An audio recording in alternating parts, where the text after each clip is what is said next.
Victoire 2 buts à 0 du Paris Saint-Germain face à la Real Sociedad, très clairement. Alors, on a vu un très très bon Paris Saint-Germain en deuxième mi-temps, mais en première période, j'ai cru que j'allais devenir fou. En première période, j'ai cru vraiment que c'était le cauchemar recommence parce que le PSG de samedi, c'était pas le même PSG qu'on a vu en première période, surtout les 30 premières minutes. On s'est un peu fait avaler dans les duels. Alors, tout le monde a dit que ça allait être facile, mais dans les duels, dans les contrôles, dans les prises de balles et dans l'intensité, on s'est fait bouffer toute la première mi-temps, très clairement. Donc, après, on est mieux rentré dans cette seconde période, ce qui nous a permis donc de marquer assez vite déjà. Mais très clairement, j'ai cru avoir peur, hein. J'ai cru vraiment qu'on allait perdre ce match, la vérité. Alors, on a dominé la deuxième mi-temps, ce qui nous a permis quand même de assez largement dominer la Real Sociedad. Mais c'était pas facile en première mi-temps. Franchement, ils ont très bien joué en première mi-temps, hein.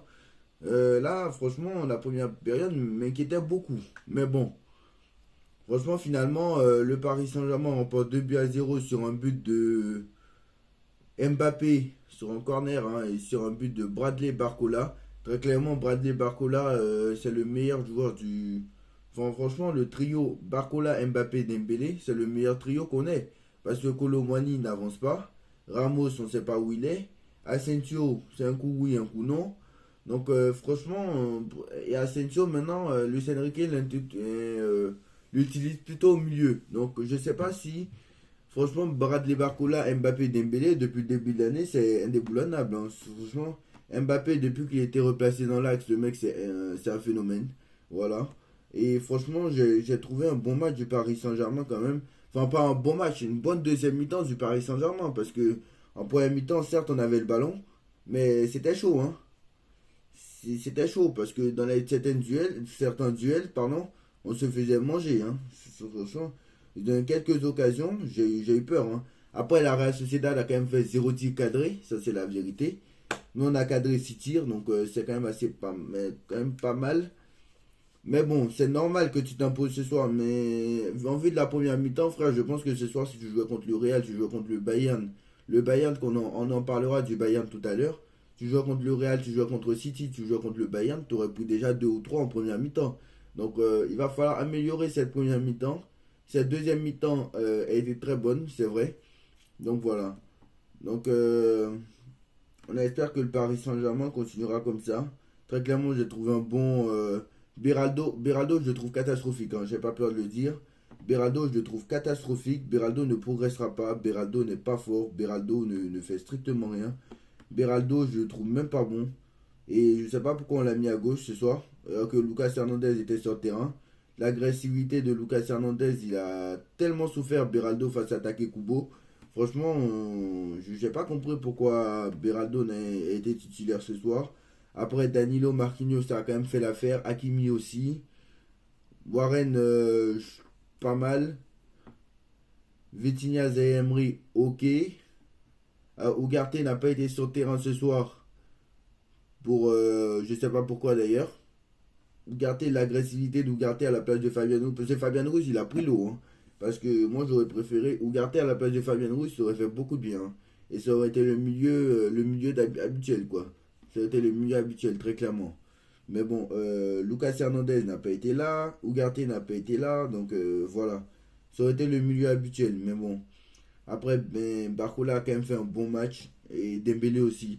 En première mi-temps, frère, j'ai vu personne, c'était Dembélé. En première mi-temps, il n'y avait que Dembélé et Hakimi qui combinaient. Dembélé, c'était le meilleur en première mi-temps. Il n'y a que lui qui arrivait des occasions. Mais bon, comme vous savez, Dembélé et l'efficacité, ce n'est pas non plus sa qualité première. Ça, tout le monde le sait. Donc voilà. Franchement, Barcola, franchement, je suis content qu'il ait marqué en Ligue des Champions. Au moins, il va fermer un peu la bouche de certains journalistes comme Riolo sur MC Sport, hein.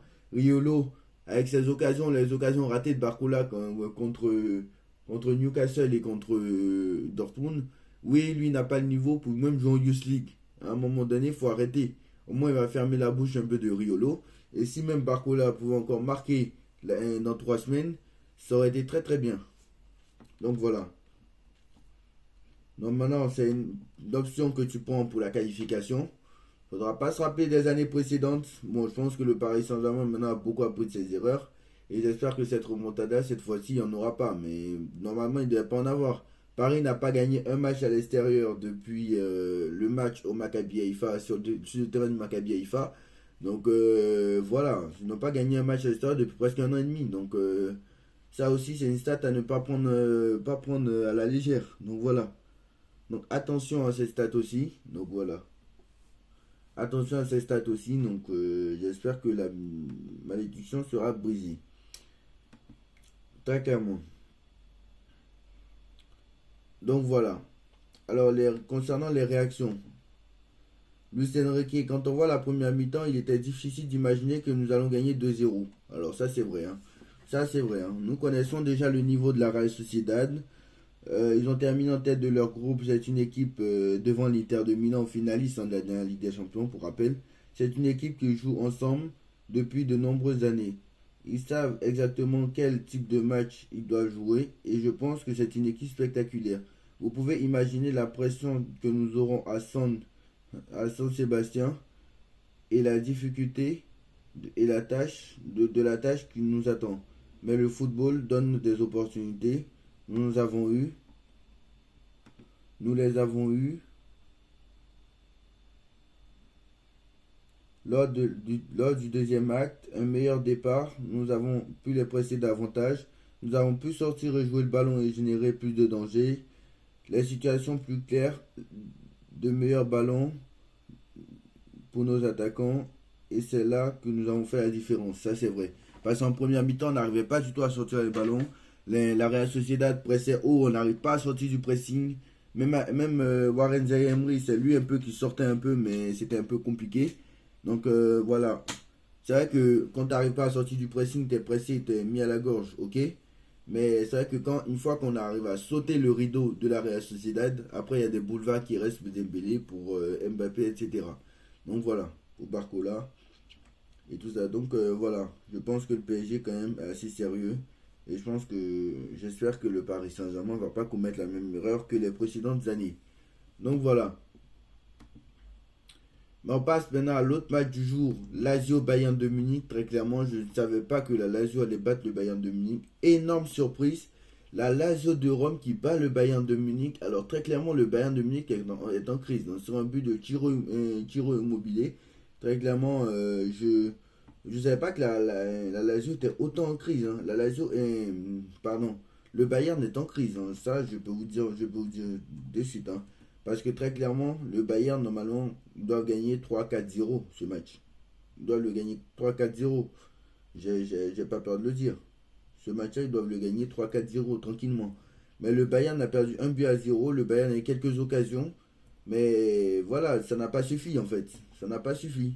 Parce que opportunistes, voilà, ils ont été opportunistes, la Lazio. Et voilà, ils ont marqué sur penalty, c'est vrai. Immobilier a marqué sur penalty. Mais franchement, alors c'est bizarre. Parce que le Bayern a eu beaucoup d'occasions.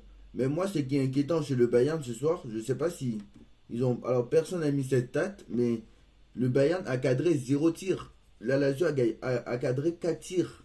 Le Bayern a cadré 0 tir cadré en 95 minutes de jeu. Et c'est ça qui est inquiétant chez le Bayern de Munich, c'est que contre la Lazio, qui est 7ème ou 8ème de Serie A, je crois si je ne me trompe pas, 0 tir cadré au match aller. Upamecano était expulsé, donc il ne sera pas là pour le match retour. Mais 0 tir cadré en 90 minutes. Et je vais vous dire la vérité, Thomas Tuchel va être viré avant la fin de la saison. C'est impossible. C'est impossible autrement, c'est pas possible. Alors je rappelle que Thomas Tuchel, ça fait pas un an qu'il est au Bayern de Munich. Hein, il est arrivé juste après la qualification contre le Paris Saint-Germain. Il est arrivé en fin mars, début avril.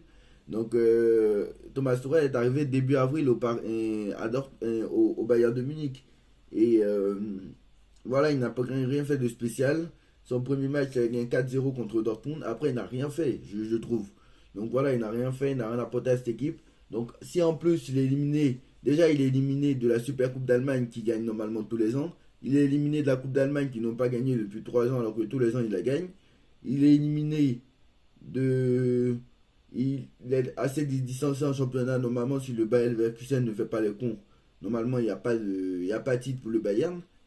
Et maintenant, il va se faire éliminer en plus en huitième de finale de la Ligue des Champions, alors que depuis 2019, c'était pas arrivé. Et encore, 2019, ils ont fait une en huitième, mais c'était contre Liverpool qui a gagné la Ligue des Champions. Je suis pas sûr que la Lazio va gagner la Ligue des Champions. Donc, inquiétante défaite du Bayern, frère. Si jamais le Bayern n'arrive pas à faire une remontada et le Bayern se fait éliminer par la Lazio de Rome, il va avoir vraiment du bruit à la cave, hein. Ça, c'est il va vraiment avoir du bruit à la cave, hein. Le Bayern de Munich, et chaque année, je répète, ça devient de pire en pire, hein. Donc, ça va vraiment avoir du bruit à la cave, hein, parce que franchement, les joueurs qui ont été là ce soir, je ne savais pas qu'ils ont été aussi catastrophiques, hein. Parce que malgré qu'ils aient acheté Harry Kane, je pense que ça n'a pas fait mieux, hein. Neuer, c'est pas mal. Masraoui, c'était catastrophique avec Upamecano. D'ailleurs, il a pris un carton rouge, lui. Guerrero, c'était pas possible. Kim Min-jae, encore ça va. Musiala, ça va. Euh, Harry Kane, il était catastrophique. Il a pris un 3. Franchement, Harry Kane, il était catastrophique. Kimmich, il était catastrophique. Goretzka, il était catastrophique. Sané, il était catastrophique. Voilà. Sané, Goretzka, Kimmich et surtout Harry Kane ont été les plus mauvais sur le terrain ce soir. Ça a été les plus mauvais ce soir. Donc, c'est quand même assez incroyable, c'est quand même assez inquiétant. Même, voilà. Donc, voilà. C'est quand même assez incroyable, c'est quand même assez inquiétant pour le Bayern de Munich. Donc, voilà. Dites-moi en commentaire ce que vous en pensez. Est-ce que le Paris Saint-Germain ira en quart de finale pour vous? Dites-moi en commentaire ce que vous en pensez. On like, on partage, on commente, on s'abonne. On se retrouve très très vite pour une nouvelle vidéo. Tchuss!